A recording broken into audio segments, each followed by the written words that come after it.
Summer is approaching and it's getting really, really hot. So, you, like everyone else, you turn on your fan, you sit in front of it, and hope you feel better.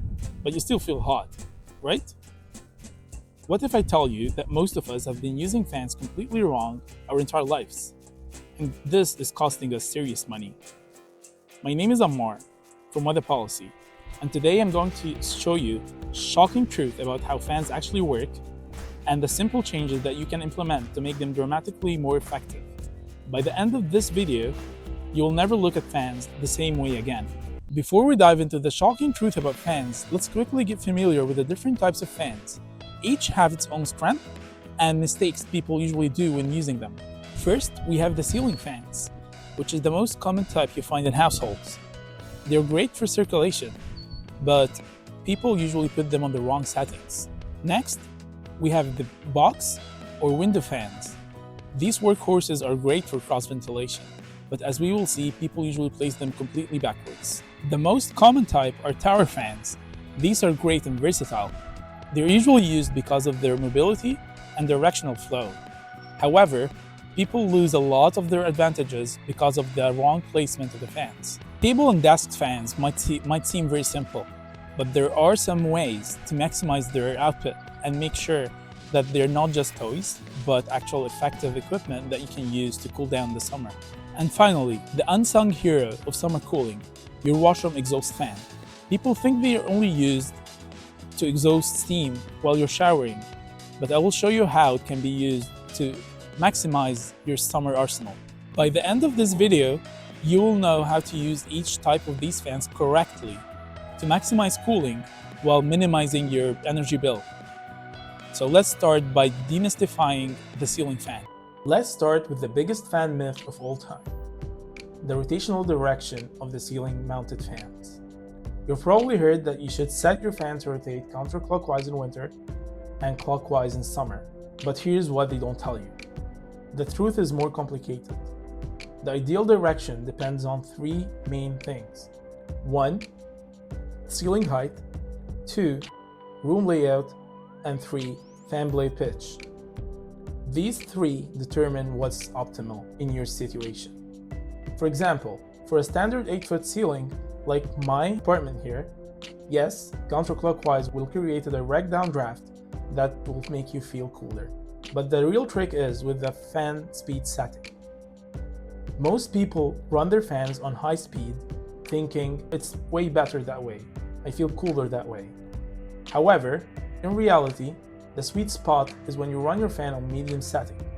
This will create almost the same cooling effect while using 60% less energy compared to a high setting.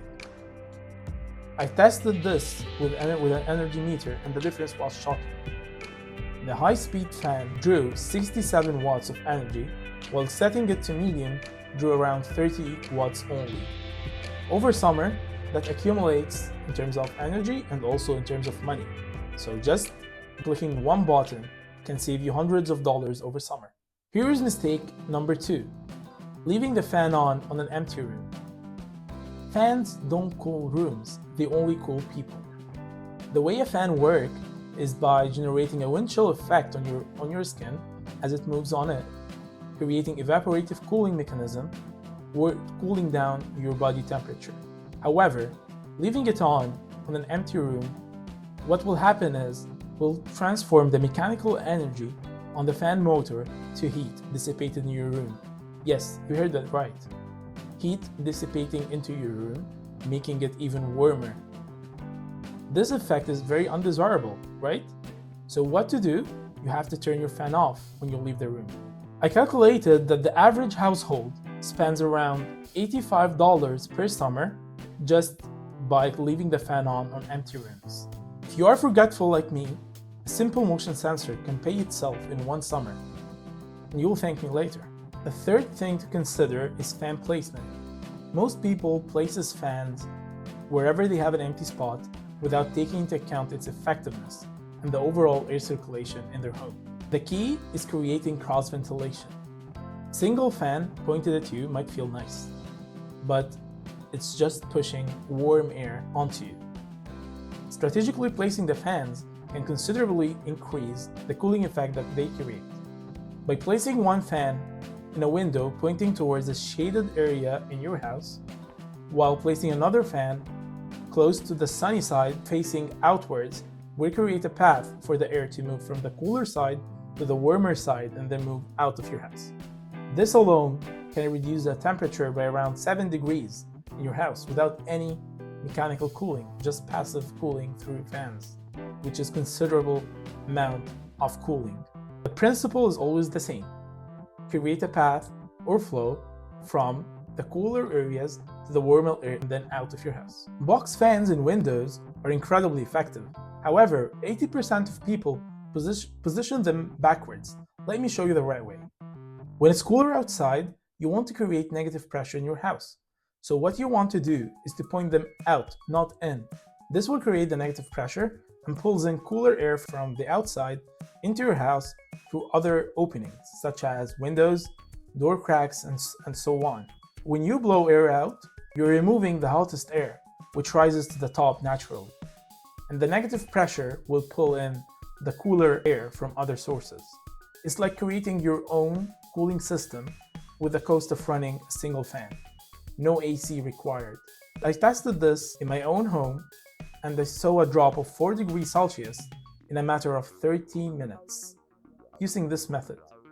That's the difference between uncomfortable and comfortable without touching your AC. Combine this with placing the fans appropriately throughout your house and you'll see miracles. You've probably seen this viral on the internet. Get an ice bowl, place it in front of your fan, and basically create a DIY air conditioner. But does it actually work? Let's see. I measured the air temperature from a regular fan and then with the ice bowl hack. It does work, but not how you think. The ice bowl setup dropped the air temperature by around 2 or 3 degrees Celsius in the direct airflow. But it's also increased humidity because air is mixing with water, carrying in more water molecules, making you feel less comfortable. For most climates, the cooling effect will only last for 15 to 20 minutes before the ice melts. A more efficient version of this hack would be to place a cold plastic water bottle in front of the air source or the fan. The cold airflow will get cooler without getting more humid because it's not in direct contact with the water source. Another tip here, blow the cold air across your pulse points, wrists, neck, ankles to maximize the effectiveness of the hack. This will work perfectly with your countertop or desk fan like we discussed before. Here is another fan that most people overlook in their cooling strategy, your washroom exhaust fan. This fan is practically designed to eliminate your most hot, humid air after you shower and exhaust it to the outside. Running it only 15 to 30 minutes after you shower will dissipate the entirety of the steam created from your shower. Want a real pro tip? Run this fan for 30 minutes before you go to bed and you will noticeably see a temperature drop by around 2 to 3 degrees at least in your bedroom, making it way more comfortable. So there you have it, the shocking truth about fans and how we have been using them the wrong way our entire lives. So let's recap. 1. Ceiling fans should be set to medium, not high, for optimal efficiency. 2. Never leave fans running in an empty room. They cool people, not spaces. 3. Strategic placement of fans creates cross ventilation for your entire home. 4. For window fans, point them outwards, not inwards. This creates negative pressure to suck in cooler air from outside into your house through different sources. And finally, run your washroom exhaust fan for 30 minutes whenever you feel hot. It will make the place way cooler, especially before you go to bed. Before you go, if you found this helpful, please hit the subscribe button and the notification bell to catch all upcoming videos. Next video, we'll be tackling another household appliance that people are not using optimally. This is Ammar from Weather Policy, helping you stay cool while keeping your bill even cooler. Thank you.